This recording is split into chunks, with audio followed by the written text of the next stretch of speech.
রাজ্যের বরিশাল বিভাগে 6টি জেলা রয়েছে, আর এই 6টি জেলায় 21টি সংসদীয় সময়ে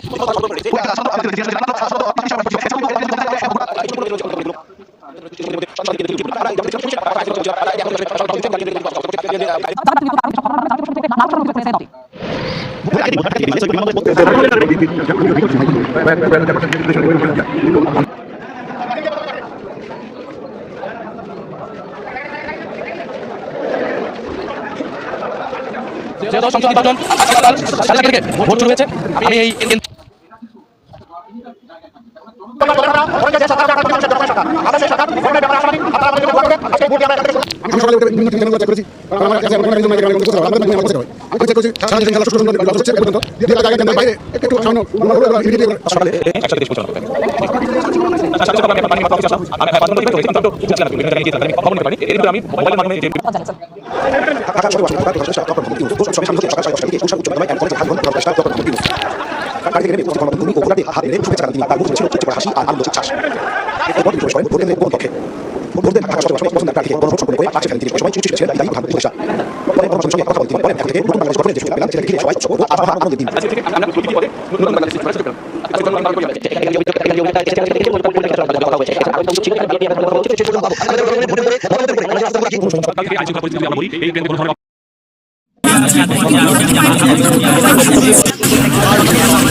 ভোটাররা তাদের মধ্যে না পাওয়ার কারণে কিছুটা দেরি হয়েছে, এরকমও কিন্তু আমাদেরকে অনেক ভোটার জানিয়েছেন। আমরা এখন যে কেন্দ্রে আছি সেই কেন্দ্রের আশেপাশে যে আইন শৃঙ্খলা পরিস্থিতি এটা স্বাভাবিকই দেখতে পাচ্ছি। মানে জানাবেন সেখানকার আপডেট কেমন, মানে ওখানে কত পার্সেন্ট ভোট আসলে কাস্ট হলো এখন পর্যন্ত? আমি কিছুক্ষণ কর্মকর্তা আনোয়ার সাদাত তার সাথে কথা বলেছি, তিনি বলেছেন এখনো পর্যন্ত সংখ্যা তিনি আমাদেরকে ভোট কাস্টিং এর যে তথ্য সেটি জানাতে না পারলেও তিনি বলছেন যে ভোটের যে কাস্টিং হার সেটি ভালো বলছেন। এবং তবে আমরা দেখেছি যে এই কেন্দ্র থেকে আমরা দেখতে পেয়েছি বেশ ভিড় রয়েছে, কিন্তু এখানকার দুজন আলোচিত প্রার্থীর মধ্যে একজন স্বতন্ত্র প্রার্থী তাসনিম জারা, তিনি কিন্তু অভিযোগ করেছিলেন যে এখানে আসলে ভোটারদেরকে প্রভাবিত করা হচ্ছে ধানের শীষের পক্ষ থেকে। তো আমি একটু বুথগুলো একটু ঘুরে দেখতে চাই। এখানে আমি পুরুষদের বুথে এই মুহূর্তে আছি, আমি একটু যেতে চাই বুথের ভিতরে। এখানে আসলে সবাই ভোট দিচ্ছে নির্বিঘ্নে। আপনি কোন দলের পোলিং এজেন্ট? আমি পোলিং অফিসার। পোলিং অফিসার, আচ্ছা। কেমন হচ্ছে ভোট? আলহামদুলিল্লাহ ভালো।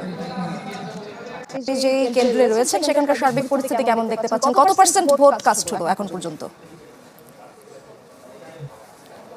আমি এই মুহূর্তে রয়েছি ব্রাহ্মণবাড়িয়া সরাইল ইউনিয়নে, এবং এই ব্রাহ্মণবাড়িয়া সরাইল যে উপজেলা, সেই উপজেলার আমি এবং ভেতর থেকে আসলে আমি এসেছি। ভেতরে যেহেতু কোনো জটিলতা বা কোনো ধরনের অপ্রীতিকর কিছু আমার চোখে পড়েনি, তাই আসলে বাইরের চিত্রটা আমরা দর্শকদের দেখাতে চাই। আপনারা দেখছেন নিয়ে তারা সন্তুষ্ট কিনা। আমরা তো চাইবই যে টার্ন আউট বেশি হোক, যাতে এটা আপনারাই বলেন।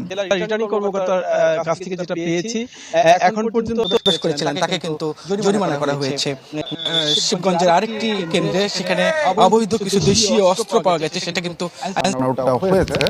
এখন আমার ধারণা যেটা হয় নরমালি, যে এখন একটু কমে যাবে, তারপরে আবারও মানে লাঞ্চ আওয়ারটা পার হলে দুইটা তো অলরেডি বেজে গেছে, আবারও মনে হয় এখন টার্ন আউটটা বাড়া শুরু হবে। কারণ একটা যেটা হয় যে অনেক ভোটার সকালের ভোটার উপস্থিতিটা বা পরিবেশটা দেখেন, তারা যদি মোটামুটি ভরসা পান যে পরিবেশটা ঠিক আছে বা অনেক লোকজন এসেছে, তাহলে তারাও হচ্ছে গিয়ে যাওয়ার। আমি আপনাকে একটু থামিয়ে দিচ্ছি এখানে। আমাদের সঙ্গে এই মুহূর্তে আমরা সরাসরি চলে যেতে চাই জামায়াতের আমির ডক্টর শফিকুর রহমান, তিনি বক্তব্য রাখছেন সংবাদ মাধ্যমের সামনে। আসলে তিনি কি বলছেন এই নির্বাচনের মাঝপথে আমরা একটু শুনে আসতে চাই। সবচেয়ে বড় কথা হলো তিনি সমগ্র সৃষ্টির স্রষ্টা। আমার